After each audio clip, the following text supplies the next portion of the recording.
talk about sort of the current lay of the land with the war, the president of Russia visiting China just after President Trump was there, and reports from The Economist and publications like ours and others showing that Russia's spring offensive has essentially stalled. Ukraine, for the first time in months, is actually clawing back more territory and inflicting up to 35,000 Russian casualties a month. From your vantage point, is this just a temporary lull on the part of Russia, or are we really witnessing a strategic turning point here in the war? It's probably too early to say if it's a strategic turning point of this war, but it certainly looks like the balance of military strength in this war has shifted, at least for now. As you have mentioned correctly, for 3 months already, the Russia's offensive at the battlefield is stalled.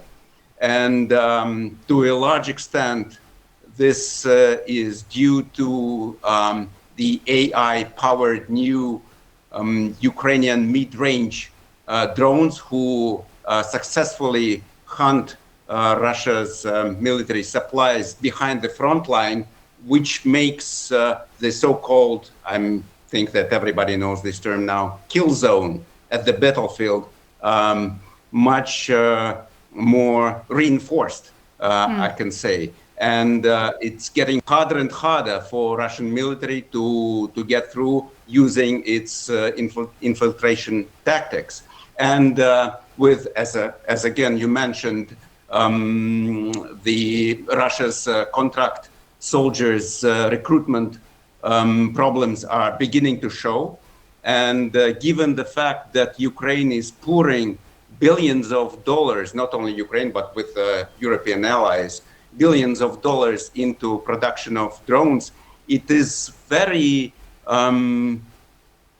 likely, it may happen that in some point, in few months time, this kill zone will become largely impassable at all, which will make Putin's main goal to capture the whole Donbass area more elusive than ever.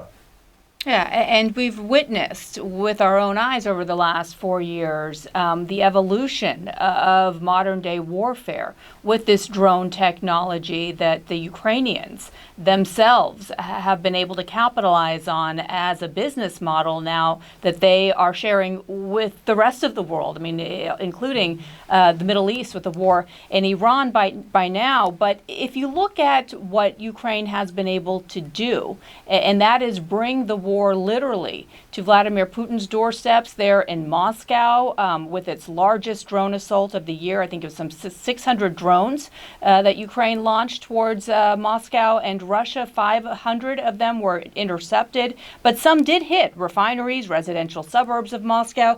How much of bringing the war to the capital there shakes Vladimir Putin's narrative and message to the Russian people that they essentially will be shielded from much of this war, the Spitsoperatsia that he described as the special military operation for so long? Exactly. It certainly does. It certainly affects Putin's position and the understanding where this war is going.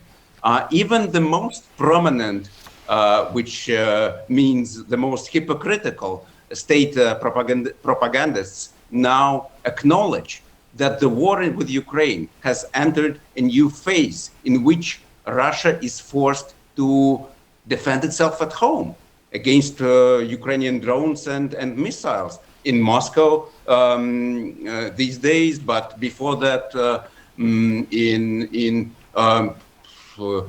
Ukrainian drones are steadily, week by week, expanding the area of their strikes inside Russia. They now as far as Ural Mountains, as everybody knows, and that's a totally different situation. We all saw how Putin had to squeeze his military parade, which was designed to which is initially designed as his most valuable show of strength, which now, before our eyes, turned into a demonstration of his weakness as he was afraid that Ukrainian drones would strike his weaponry before the parade, as they were warehoused in waiting for the show to begin, right?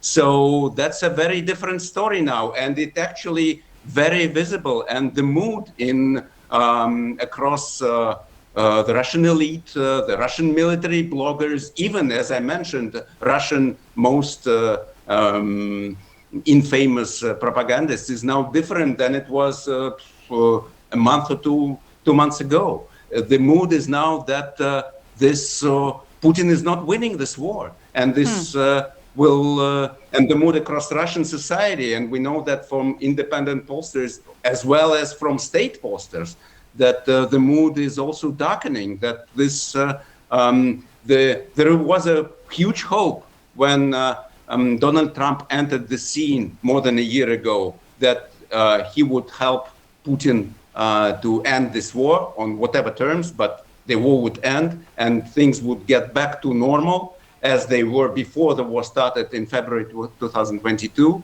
And now the mood is totally opposite. This would never end. And the feeling of insecurity is growing with every day. Everyone can be, every building, every Russian region can be hit with Ukrainian drone and missile any moment now. That's now the general feeling.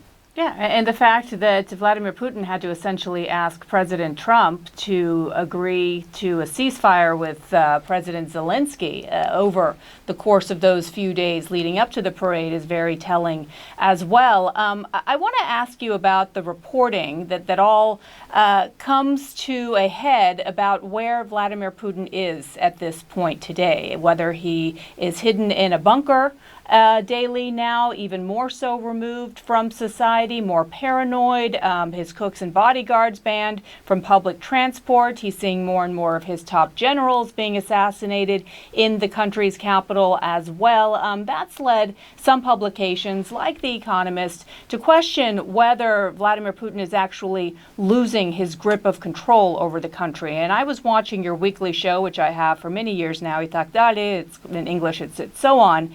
And your interpretation is the opposite, at least temporarily, that you think this is a sign of Vladimir Putin actually holding more control over the country, becoming more repressive because of what he fears may be external or even internal forces trying to see him out of office.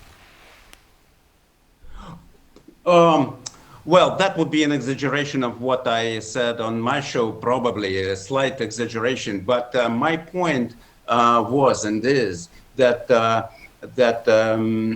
certainly things are changing for Putin. The situation in Russia is changing. The mood is changing. The mood within the elites is definitely shifting. That's there are the major factor. The core factor is the war, which is never-ending war, and the feeling that Putin does not know how to end it, and nobody knows what's the next step and where it's all heading.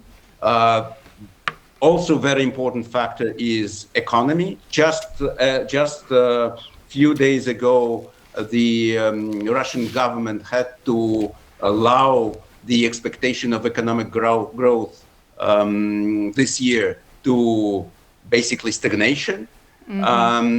And people are already feeling the pain and have to spend less on even food. And third, and this is a very important factor, is Putin's assault on internet freedom and social networks, and most importantly, Telegram and mobile internet during recent months, which is strongly opposed across the whole nation. Whoever you are, just a common people from in a small town, or a member of Putin's government, Or a soldier on the or a battlefield. businessman, or a soldier on the battlefield, or a military blogger. You are absolutely against it, and this actually added to this feeling that that Putin is leading Russia to a totally different direction that everybody expected. And this is the situation Putin is in. So he has a choice what to do, either to back down, or there are basically always three options: to back down, to buy loyalty with money, but he doesn't have much. And third option is to retaliate and to increase repression. And that's the most likely, as we all now know who is Mr. Putin, this is the most likely path that he will choose.